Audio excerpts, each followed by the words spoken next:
ভুল করেও শনিবার রাতে এমন ৫টি কাজ করবেন না, তাতে উক্ত ব্যক্তি শনিদেবের রোষানলে অশুভ প্রভাবে জীবন ছারখার হতে পারে।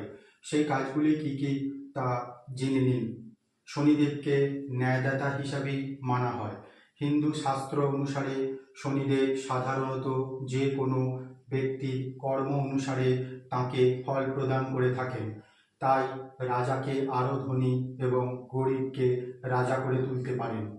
এ কারণেই শনিদেবকে সবসময় তুষ্ট রাখা জরুরি। আর শনিদেবকে খুশি করার সবচেয়ে গুরুত্বপূর্ণ দিন হলো শনিবার। এই দিনে শনিদেবের পুজো করার পাশাপাশি বেশ কিছু বিষয়ে বিশেষ যত্ন নেওয়া উচিত।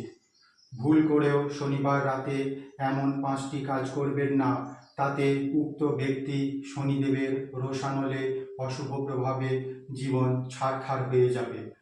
জ্যোতিষশাস্ত্র অনুসারে শনিবার রাতে আমিষ খাবার খাওয়া এড়িয়ে চলা উচিত। মাংস ও অ্যালকোহল থেকেও দূরত্ব বজায় রাখা উচিত। মনে করা হয় যাঁরা শনিবার দিন আমিষ খাবার খান তাদের জীবনে গ্রহরাজের অশুভ প্রভাব পড়তে পারে। বিশেষ করে যার উপর শনির দশা থাকে তাদের শনিবারে আমিষ খাওয়া সম্পূর্ণরূপে পরিত্যাগ করাই উচিত। যাদের জুয়া খেলার অভ্যাস রয়েছে তাদেরও শনিদেবের অশুভ প্রভাবে পড়তে হয়। বিশেষ করে মনে রাখবেন যে শনিবার আপনি এই বাজে অভ্যাস থেকে দূরে থাকুন।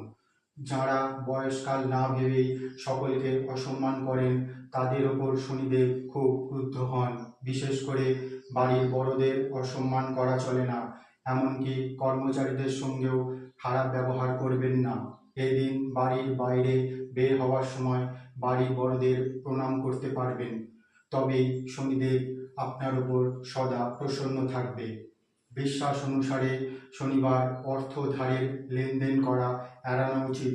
এদিন কারোর সঙ্গে টাকা ধারের লেনদেন করলে সেই টাকা আর কখনোই ফিরে আসে না, ফেরত নাও পেতে পারেন আপনি চিরকালের জন্য। শনিবার লোহা, তেল, কালো কাপড় দান করা শুভ বলে মনে করা হয়। বিশেষ করে মনে রাখবেন এখানে তেল বলতে সর্ষের তেলকে বোঝানো হয়েছে। শনিবারে কারোর কাছ থেকে এই সমস্ত জিনিস ধার বা কিনবেন না।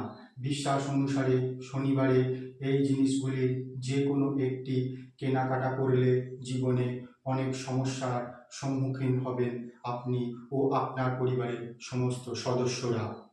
এই ধরনের আরও তথ্য সমৃদ্ধ ভিডিও পেতে চ্যানেলটিকে সাবস্ক্রাইব করে রাখুন।